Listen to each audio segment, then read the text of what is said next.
सामाजिक विज्ञान इतिहास हमारा भारत भाग 2 कक्षा 7वीं के लिए इतिहास की पाठ्यपुस्तक हरियाणा विद्यालय शिक्षा बोर्ड। हर्षवर्धन और तत्कालीन समाज। आओ जाने हर्षवर्धन का जीवन एवं वंश। हर्षवर्धन की प्रमुख विजय एवं शासन प्रबंध। सामाजिक एवं धार्मिक व्यवस्था। कला कलम एवं तलवार का धनी तथा दानी सम्राट। एनसांग का विवरण।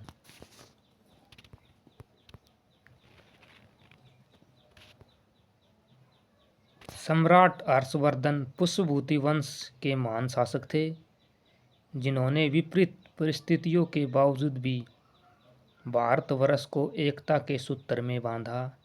आइए इनके बारे में विस्तृत जानकारी प्राप्त करें। गुप्त साम्राज्य के पतन के बाद समस्त भारतवर्ष छोटे छोटे राज्यों में विभाजित हो गया। ये छोटे छोटे राज्य एक दूसरे से आपस में झगड़ते रहते थे। इसी समय हुनों के आक्रमणों ने स्थिति को और भी अधिक खराब बना दिया। ऐसे समय में पुष्यभूति ने थानेश्वर में पुष्यभूति नामक वंश की स्थापना की।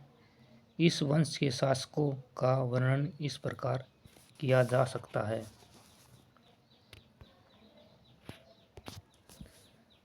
पुष्यभूति वंश के शासक नरवर्धन, राज्यवर्धन तथा आदित्यवर्धन।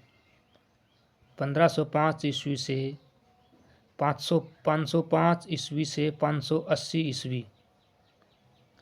हर्षवर्धन के कवि बाणभट्ट की रचना से तथा बांसखेड़ा व मधुबन के ताम्रपत्र अभिलेखों से हमें जानकारी मिलती है कि नरवर्धन, राज्यवर्धन व आदित्यवर्धन इन तीन शासकों ने 505 ईस्वी से 580 ईस्वी तक शासन किया। ये तीनों शासक पूर्ण रूप से स्वतंत्र नहीं थे। इसी कारण इन्होंने महाराज की उपाधि धारण की। प्रभाकर वर्धन 580 ईस्वी से 605 ईस्वी। प्रभाकर वर्धन पुष्यभूति वंश का प्रथम स्वतंत्र शासक था। उसने महाराजाधिराज तथा परम भट्टारक की उपाधि धारण की। उसने 580 से 605 ईस्वी तक शासन किया। उसके अपने शासनकाल में अनेक युद्धों में भाग लिया। बाणभट्ट ने उसकी प्रशंसा में हुनों के लिए शेर तथा सिंधु देश के लिए जवर बताया है। प्रभाकर वर्धन की 3 संतानें थी, राज्यवर्धन, राजश्री तथा हर्षवर्धन। प्रभाकर वर्धन को हुनों के लिए शेर तथा सिंधु देश के लिए जवर बताया है। राज्यवर्धन 605 से 606 ईस्वी। प्रभाकर वर्धन की मृत्यु के बाद 605 में उसका बड़ा पुत्र राज्यवर्धन थानेश्वर के सिंहासन पर बैठा। उसने भी महाराजाधिराज व परम भट्टारक की उपाधि धारण की। वह भी अपने पिता की भांति वीर एवं साहसी था। उसे अपने शासनकाल के आरंभिक दिनों में ही एक संकट का सामना करना पड़ा था। उसे दूतों द्वारा यह दर्दनाक सूचना मिली कि मालवा के शासक देवगुप्त, गौड़ प्रदेश के राजा शशांक तथा वल्लभी के राजा ध्रुवसेन ने संयुक्त रूप से उसके बहनोई कन्नौज के शासक घरामर्मन मोखरी के साथ युद्ध करके हत्या कर दी तथा उसकी बहन राजश्री को बंदी बना लिया। यह समाचार सुनकर राज्यवर्धन अत्यधिक क्रोधित हो उठा। वह तुरंत ही 10,000 सैनिकों के साथ युद्ध करने के लिए तैयार हो गया। इस संकट के समय राज्यवर्धन के छोटे भाई हर्षवर्धन ने भी उसके साथ जाने का आग्रह किया, किंतु राज्यवर्धन ने कहते हुए इनकार किया कि हिरण का शिकार करने के लिए एक शेर ही पर्याप्त है। राज्यवर्धन ने इस युद्ध में साहस का परिचय देते हुए मालवा के शासक देवगुप्त को पराजित कर दिया, परंतु गौड़ प्रदेश के राजा शशांक ने 606 ईस्वी में राज्यवर्धन की हत्या कर दी। हर्षवर्धन का आरंभिक जीवन।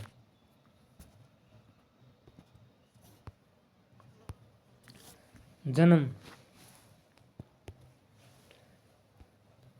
हर्षवर्धन का जन्म 4 जून 590 ईस्वी को थानेश्वर के विशाल राज्य में हुआ।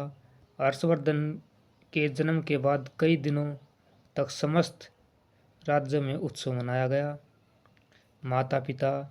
हर्षवर्धन की माता का नाम यशोमती देवी तथा पिता का नाम प्रभाकर वर्धन था।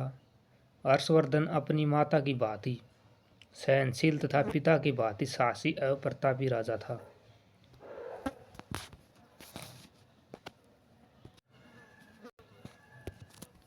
भाई एवं बहन।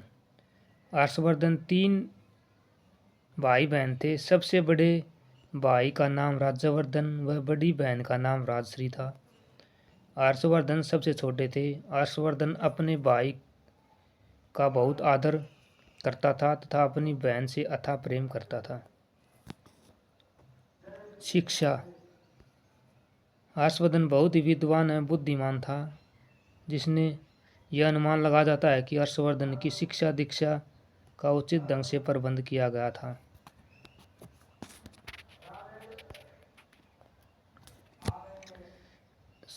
शास्त्राभ्यास व युद्धाभ्यास।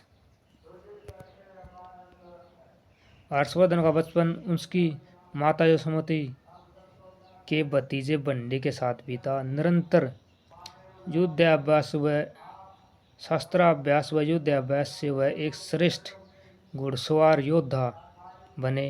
हर्ष के दरबारी कवि बाणभट्ट की रचना हरिश्चरित्र से यह जानकारी मिलती है कि हर्षवर्धन प्रतिदिन युद्धाभ्यास करते थे तो शास्त्रों के निशानों से उनके हाथ काले पड़ जाते थे।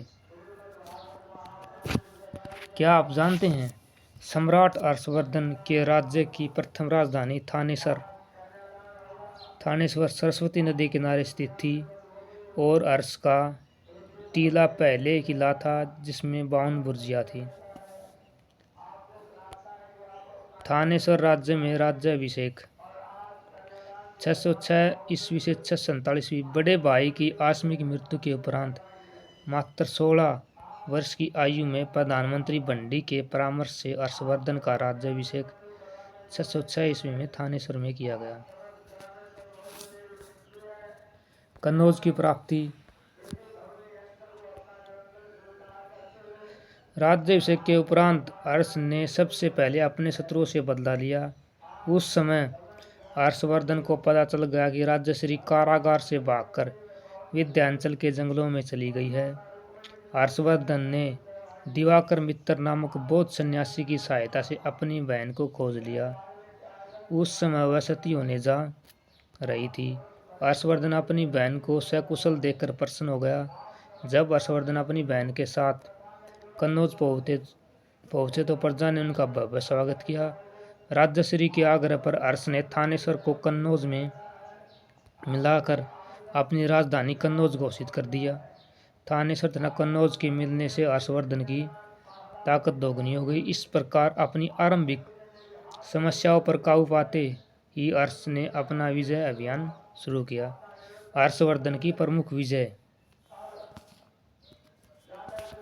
हर्षवर्धन एक कुशल योद्धा व सेनापति थे। उनकी प्रमुख विजय व साम्राज्य विस्तार निम्न प्रकार से है। गौड़ प्रदेश की विजय। गौड़ बंगाल का शासक शशांक हर्ष का सबसे बड़ा शत्रु था।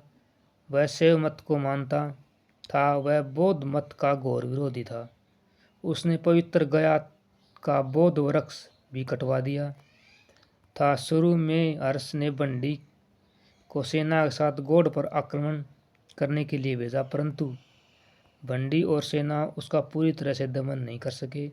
बाद में हर्ष ने कामरूप के राजा भास्कर वर्मन से संधि कर ली तथा दोनों ने मिलकर शशांक को बुरी तरह से पराजित किया। अंत में शशांक को युद्ध छोड़कर जान बचाकर भागना पड़ा।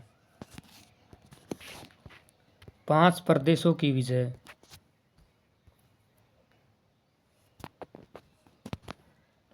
इंसान के अनुसार हर्षवर्धन ने अपने शासनकाल के आरंभिक 6 वर्षों 606 ईस्वी से 612 ईस्वी तक 5 प्रदेशों के शासकों से निरंतर युद्ध किया। इस युद्ध के अंत में हर्ष की ही विजय हुई और हर्ष ने इन्हें अपने राज्य में मिला लिया। ये 5 राज्य पंजाब, कन्नौज, बिहार, बंगाल और उड़ीसा थे। इन विजयों से हर्ष की प्रतिष्ठा व कीर्ति बढ़ गई थी। वल्लभी की विजय।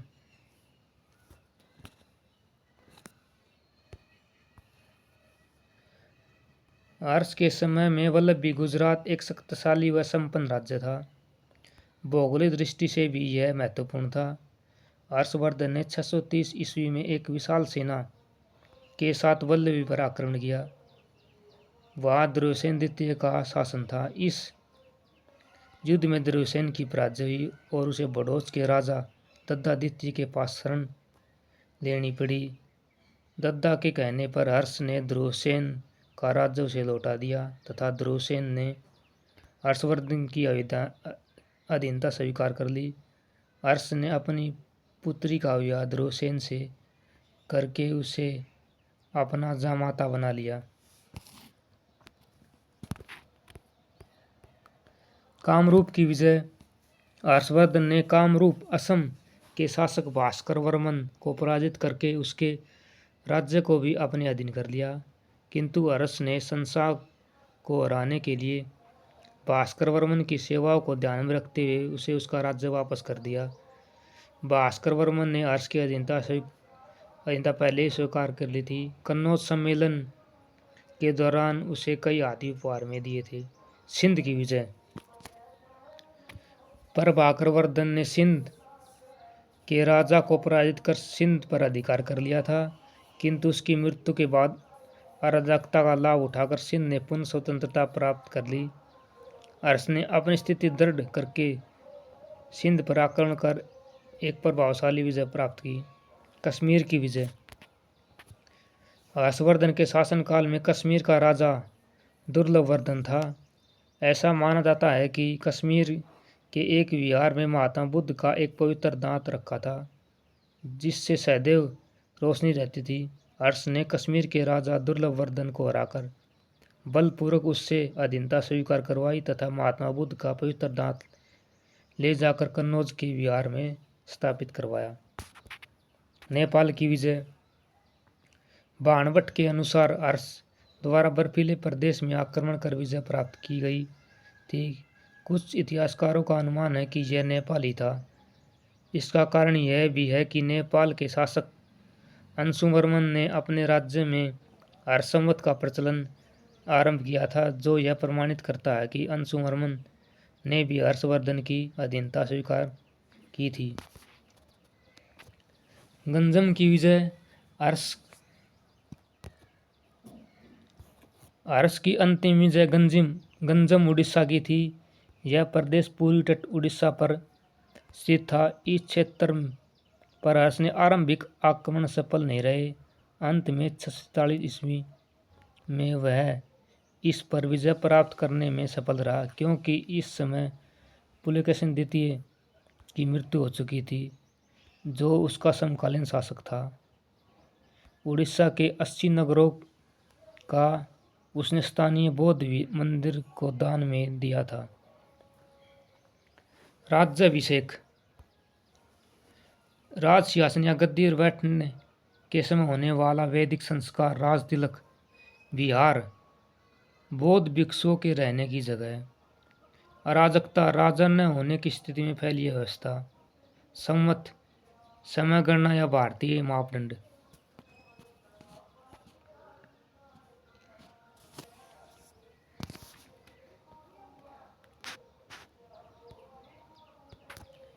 अर्स का साम्राज्य। हर्षवर्धन ने अपने सैनिक अभियानों के परिणाम स्वरूप एक विशाल साम्राज्य की नींव रखी। उसका साम्राज्य उत्तर में कश्मीर से दक्षिण में विंध्याचल तक, पूर्व में कामरूप से लेकर पश्चिम में अरब सागर तक फैला था। विदेशों के साथ संबंध। हर्ष ने विदेशों के साथ भी बहुत अच्छे संबंध स्थापित किए थे। विदेशों से व्यापार होता था, विदेशों में राजदूत भेजे जाते थे तथा भारत में विदेशी यात्री भी आते थे। प्रसिद्ध चीनी यात्री हेनसांग भी हर्षवर्धन के समय में ही भारत आया तथा 8 वर्ष हर्ष के दरबार में रहा। हेनसांग को यात्रियों का राजकुमार कहा जाता है। पुलकेशिन द्वितीय के साथ युद्ध। हर्षवर्धन उत्तर भारत का सबसे शक्तिशाली शासक था, तो दूसरी ओर पुलकेशिन द्वितीय दक्षिण भारत का शक्तिशाली शासक था। हर्षवर्धन उत्तर भारत का शक्तिशाली शासक, दूसरी ओर पुलकेशिन द्वितीय दक्षिण भारत का शक्तिशाली शासक थे। हर्ष की भांति ही वह भी एक महत्वाकांक्षी राजा था। हर्ष द्वारा वल्लभी पर विजय के बाद पुलकेशिन द्वितीय शंकित हो गया और युद्ध अनिवार्य हो गया। हर्ष ने पुलकेशिन का सामना करने के लिए 5 प्रदेशों से सेना एकत्रित कर ली और 633 ईस्वी में सेना के साथ हर्ष ने पुलकेशिन द्वितीय पर आक्रमण कर दिया। यह युद्ध नर्मदा नदी के किनारे पर हुआ। इस युद्ध में हर्ष की पराजय हुई।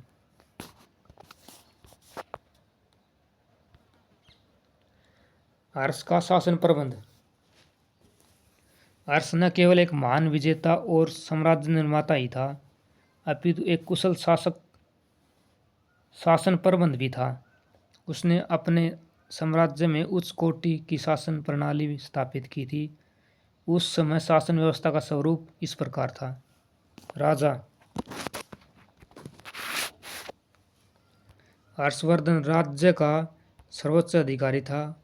उसने महाराजाधिराज, परमेश्वर, परम भाटकर, सार्वभौम, सकलोतर, पथनाथ, शिलादित्य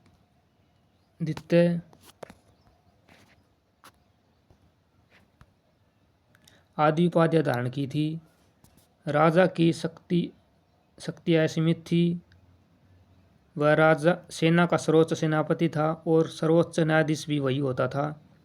वह किसी भी पद पर नियुक्त कर सकता था, किसी की पदोन्नति कर सकता था तथा किसी को भी पद मुक्त कर सकता था।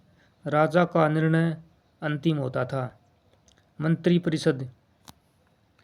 हर्षवर्धन ने कुशल शासन प्रबंध के लिए एक सुसंगठित मंत्रिपरिषद का निर्माण किया था। उस समय योग्य और उत्कृष्ट लोगों को ही मंत्रिपद पर नियुक्त किया जाता था। इन मंत्रियों में सैनिक गुण होना भी आवश्यक था, क्योंकि हर्ष के समय किसी भी मंत्री को सैनिक अभियान के समय सेना का नेतृत्व करने के लिए कहा जा सकता था। प्रमुख मंत्री। प्रधानमंत्री राज्य का प्रमुख सलाहकार, महासंधि विग्रह अधिकृत, युद्ध व शांति मंत्री, मामला अधिकृत, सेना अध्यक्ष। महाप्रतिहार, महल की सुरक्षा मंत्री, अष्टपटालिक लेखा अधिकारी। परम भाटकर, सबसे बड़ा शासक, सकलोतपथनाथ, सारे उत्तर क्षेत्र का स्वामी। प्रांतीय शासन। हर्ष ने अपने विशाल साम्राज्य को उचित ढंग से चलाने के लिए अनेक प्रांतों में बांट रखा था। ये शक्तियाँ सामंत और महासामंतों में विभाजित थी। ये वे लोग थे जिन्होंने हर्ष की अधीनता स्वीकार कर ली थी। अप्रत्यक्ष रूप से ये अपने प्रांत के मुखिया भी थे। इन्होंने भूपाल, कुमार, लोकपाल, नरपति व महाराजा जैसी उपाधियां धारण की थी। इनमें प्रमुख वल्लभी का दुर्सेन द्वितीय, कामरूप का भास्कर वर्मन, मगध का पूर्ववर्मन व जालंधर के उदित आदि थे। उनके प्रत्यक्ष नियंत्रण क्षेत्र भुक्ति कहलाते थे। इसके मुखिया को उपारिक या कुमारत्य कहा जाता था। स्थानीय शासन भुक्ति प्रांत के विषय में बांटा गया था, जिसका नेतृत्व विषयपति या आयुक्त करता था। उसकी नियुक्ति शासक करता था। विषय आगे पृथक में विभाजित थे, जिनकी स्थिति आज के तहसील स्तर के अधिकारी की मानी जाती थी। प्रशासन की सबसे छोटी इकाई ग्राम थी, जिसका प्रधान महत्तर कहलाता था। कई स्थानों पर ग्रामिक भी कहा जाता था। इसकी सलाह के लिए पंचायत होती थी। अश्व सेना 1,00,000 घुड़सवार, पैदल सेना सैनिक प्रबंध रथ, हाथी सेना 60,000 हाथी, सैनिकों की संख्या 6,00,000। सेना का मुखिया मावला अधिकृत सेना का नेतृत्व करने वाला कटुक कहलाता था। राजस्व व्यवस्था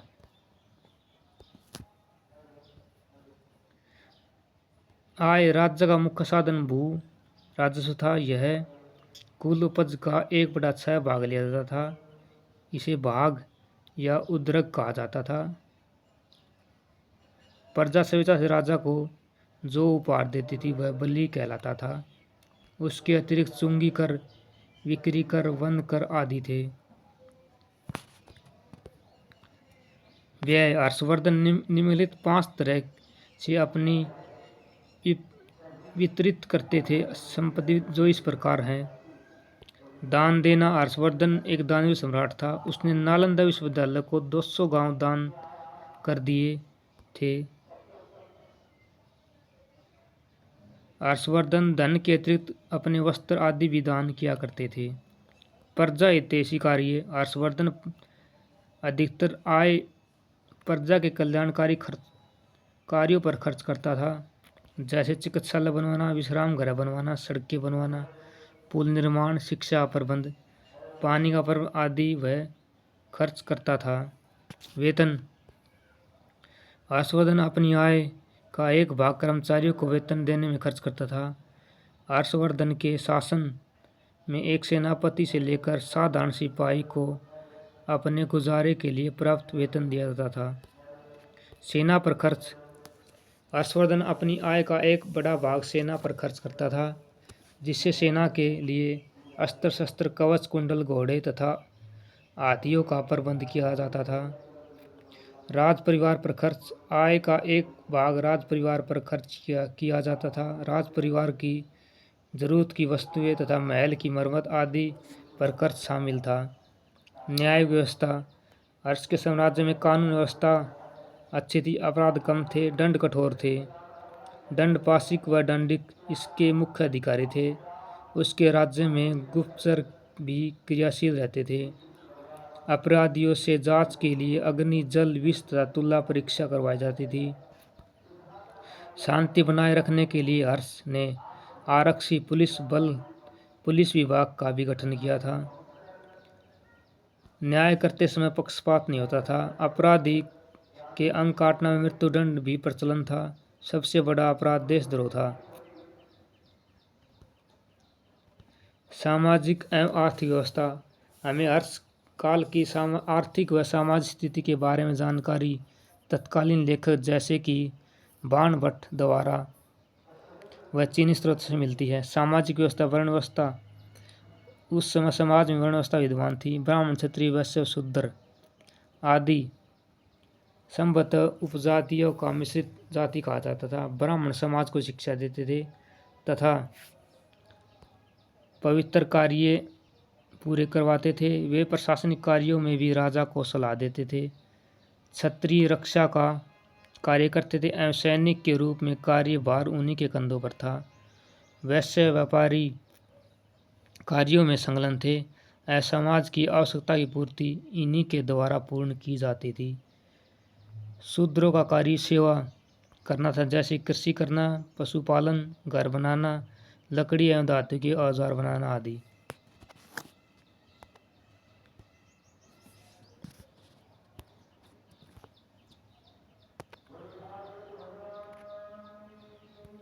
विवाह। अंतर्जातीय विवाह उस समय मान्य थे। अनुलोम व प्रतिलोम विवाह को धीरे धीरे स्वीकृति मिल जाती थी। उत्तरी व दक्षिण भारत में विवाह नियमों में प्राय भिन्नता थी। इस तरह उत्तर भारत में अलग अलग जातियों के विवाह की रीति रिवाजों में भी भिन्नता थी। समाज में बहुविवाह की प्रथा प्रचलित थी। उच्च वर्णों में स्त्रियां पुनर्विवाह नहीं करती थी, किंतु शूद्रों में व वैश्यों में पुनर्विवाह होता था। सती प्रथा प्रचलित थी। विधवा स्त्री श्वेत वस्त्र धारण करती थी। उच्च नैतिक जीवन। हिंसांग ने भारतीयों को उच्च प्रतिष्ठावान बताया है। वे पाप पुण्य का सदैव ध्यान रखते थे। यहाँ ईमानदारी एवं कर्तव्य निष्ठा सदैव बनी रहती थी। अतिथि को भगवान का दर्जा दिया जाता था। आवास। नगर साधारण व निश्चित योजना के अनुसार बनते थे और उनके चारों सुरक्षा के लिए परकोटे बनाए जाते थे। नगरों में कई मंजिलों के भवन होते थे। घरों का निर्माण में पत्थरों तथा पकाई गई मिट्टी की ईंटों का प्रयोग होता था। गांव का आकार काफ़ी छोटा था। मकान सामान्यतः कच्चे होते थे, जिसमें कच्ची मिट्टी व लकड़ी का प्रयोग किया जाता था। खान पान। लोग सादा भोजन करते थे। गेहूं तथा चावल जनसाधारण का भोजन था। घी, दूध, दही, गुड़, शक्कर, सरसों का तेल आदि भोजन के मुख्य अंग थे। प्याज और लहसुन का प्रयोग नहीं किया जाता था। कुछ लोग मांसाहारी भी होते थे। दालें, विभिन्न तरह की सब्जियां व फलों का प्रयोग किया जाता था। आर्थिक व्यवस्था। सभी स्रोतों से यह स्पष्ट है कि देश में आर्थिक स्थिति उस समय अत्यधिक उन्नत व मजबूत थी। कृषि लोगों की आजीविका का मुख्य साधन था। एनसांग लिखता है कि भोजन और फलों का उत्पादन भरपूर मात्रा में किया जाता था। हर्षवर्धन के अनुसार चावल, गेहूं, ईख आदि के साथ सेब और अंगूर भी उगाए जाते थे। सिंचाई की अच्छी व्यवस्था थी। हरिश्चरित्र में सिंचाई के साधन के रूप में तुलायंत्र जल पंप का उल्लेख है। कृषि के अलग वाणिज्य व्यवसाय तथा व्यापार भी प्रगति पर थे। कुछ शहर अपने व्यापार के कारण काफ़ी प्रसिद्ध और समृद्ध थे, जैसे थानेश्वर, उज्जैनी और कन्नौज। देश में आंतरिक और बाह्य दोनों तरह का व्यापार होता था। व्यापार काफ़ी समृद्ध था। कपड़ा उद्योग, चमड़ा उद्योग, बर्तन उद्योग एवं औजार उद्योग प्रमुख थे। हर्षवर्धन का चरित्र। हर्षवर्धन महान चरित्र, सफलता व उपलब्धियों का वर्णन बाणभट्ट द्वारा रचित हर्षचित्र में मिलता है, जो निम्नलिखित है। कुशल शासन प्रबंध एवं महान सेनापति। हर्षवर्धन केवल एक विजेता ही नहीं था, अपितु एक कुशल शासन प्रबंध भी था। उसने अपने शासन को प्रांत, जिलों व गांवों में बांटा हुआ था। वह बहुत दयालु शासक था। वह प्रजा का हाल जानने के लिए राज्य का भ्रमण करता था। उसने एक विशाल सेना गठन कर रखा था। इसी सेना के बल पर हर्ष ने उत्तर भारत में बहुत से राजाओं को हराकर अपनी अधीनता स्वीकार कराई। हर्ष ने अनेक सफलताएं प्राप्त की, जिसके आधार पर उसकी तुलना समुद्रगुप्त से की जाती है। प्रजा प्रेमी। हर्षवर्धन अपनी जनता से बहुत प्रेम करता था। उसने अशोक की भांति अपना समस्त जीवन प्रजा कल्याण के लिए समर्पित कर दिया था। वह सदैव दीन दुखियों की सहायता के लिए तत्पर रहता था। वह अपने राज्य कोष में से एक निश्चित मात्रा में धन प्रजा कल्याण के लिए चिकित्सालयों, विद्यालयों, भवनों, सड़कों आदि पर खर्च करता था। परिवार प्रेमी। हर्ष प्रजा प्रेमी तो था ही, साथ ही उसका अपने परिवार के प्रति बहुत लगाव था। जब उसके भाई राज्यवर्धन की धोखे से हत्या की गई तो वह न केवल अपने भाई की हत्या का बदला लेता है, बल्कि अपनी बहन राजश्री को भी ढूंढ निकालता है। इससे अनूठा परिवार प्रेम किसी राजा में देखने में नहीं मिलता। महान दानी। हर्ष अपनी दानशीलता के लिए पूरे विश्व में प्रसिद्ध था। उसने दान देने के लिए एक कोष का गठन कर रखा था, जिससे वह प्रत्येक 5 वर्ष बाद प्रयाग सम्मेलन में भरकस दान करता था। धार्मिक सहनशील। हर्ष एक सहनशील राजा थे। उसने धार्मिक कट्टरता नामात्र भी नहीं थी। एनसांग के अनुसार हर्ष आरंभ में से मत को अनुयायी था, लेकिन बाद में वह बौद्ध धर्म को भी मानने लगा। प्रयाग सभा में उसने पहले दिन बुद्ध की, दूसरे दिन सूर्य की, तीसरे दिन शिव की उपासना की। इस सभा में उसने 500 ब्राह्मणों को भोजन करवाया, वस्त्र आदि का भी दान दिया। उसके राज्य में हिंदू, बौद्ध, जैन सभी धर्मों के लोग रहते थे। बरकस शक्ति या सामर्थ्य के अनुसार या जहाँ तक हो सके। क्या आप जानते हैं, इंसान के अनुसार 643 ईस्वी में प्रयाग की सभा में हर्ष ने अपना सब कुछ दान दे दिया था, यहाँ तक कि अपने वस्त्र भी दान कर दिए थे तथा अपनी बहन राजश्री से वस्त्र मांगकर धारण किए थे। बौद्ध धर्म का प्रचारक हर्ष अशोक की भांति बौद्ध धर्म का प्रचारक था। उसने बौद्ध धर्म को लोकप्रिय बनाने के लिए अनेक कार्य किए। उसने अशोक की तरह अहिंसा का पालन किया तथा पशुवध व शिकार करने पर भी प्रतिबंध लगा दिया था।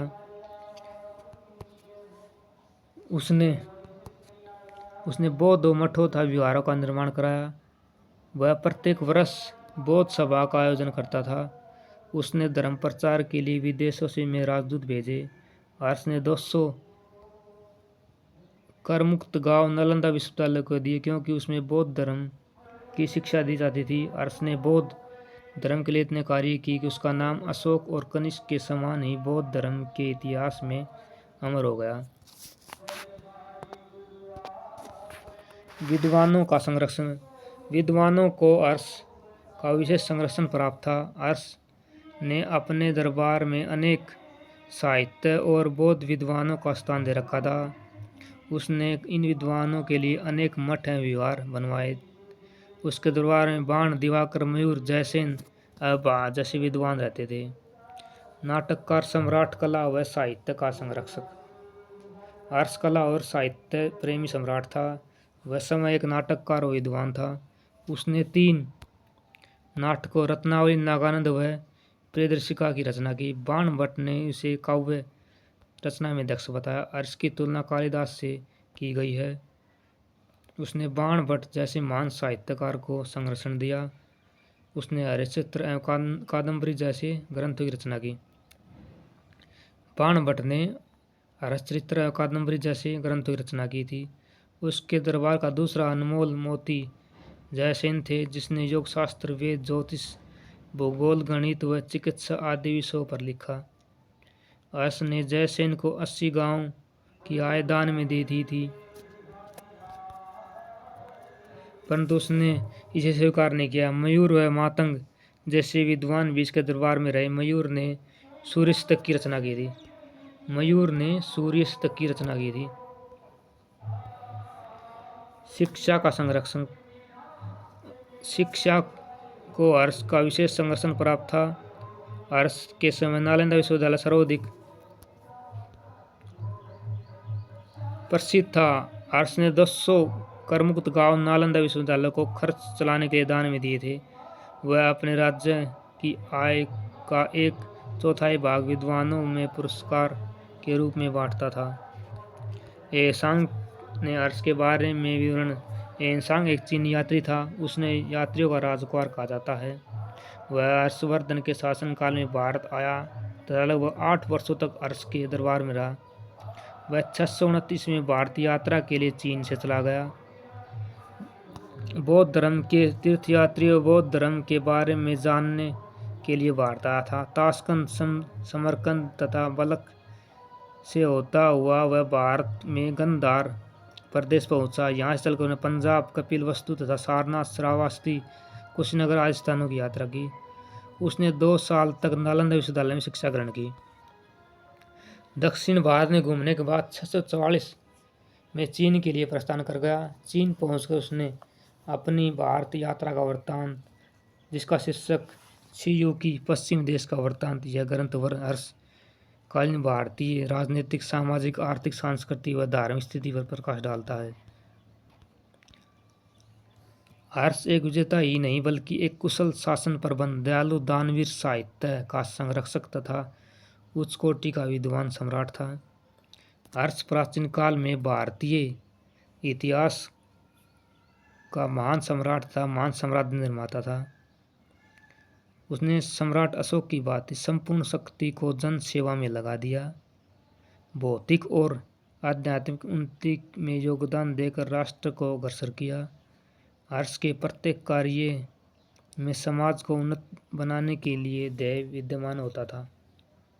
हर्ष का शासन प्रबंध।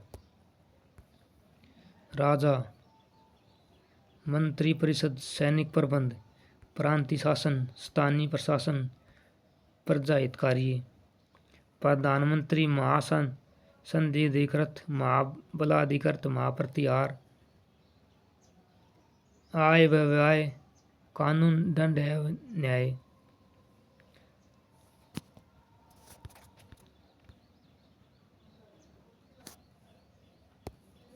हर्षवर्धन एक नज़र में। नाम हर्षवर्धन, जीवन काल 590 से 647। माता यशोमती, पिता प्रभाकरवर्धन, वंश पुष्पभूति। राजधानी थानेश्वर, कुरुक्षेत्र, कन्नौज। शासन काल 606 ईस्वी से 647। धर्म हिंदू और बौद्ध। हमारा अध्याय यहीं समाप्त होता है।